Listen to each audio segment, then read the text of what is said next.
5 நிமிஷத்தில் ஸ்வீட்டா?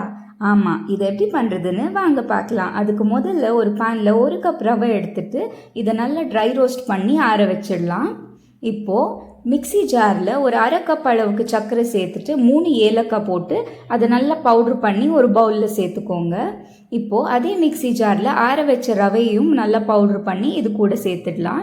இப்போ இது ரெண்டையும் நல்லா மிக்ஸ் பண்ணி விட்டுடுங்க. இப்போது அதே பேனில் ஒரு 1/4 கப் அளவுக்கு நெய் சேர்த்துக்கோங்க. நெய் நல்லா உருகி வந்ததுமே சின்ன சின்னதாக முந்திரியை கட் பண்ணி சேர்த்துடலாம். முந்திரி கூடவே கொஞ்சமாக திராட்சையும் சேர்த்து நல்லா ஃப்ரை பண்ணிக்கோங்க.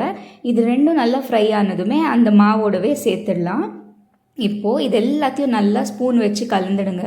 அதுக்கப்புறமா கையில் ஒரு வாட்டி நல்லா கலந்து விட்டுட்டு இதை சின்ன சின்ன உருண்டியாக பிடிச்சி எடுத்தோன்னா நம்மளோட சுவையான 5 நிமிஷத்தில் ரெடி ஆகக்கூடிய ஸ்வீட் ரெடி. பாருங்கள் எவ்வளோ அழகாக வந்திருக்கு. இதை நீங்களும் மறக்காமல் உங்கள் வீட்டில் ட்ரை பண்ணி எப்படி இருந்துச்சுன்றதை கமெண்ட்ஸில் சொல்லுங்கள்.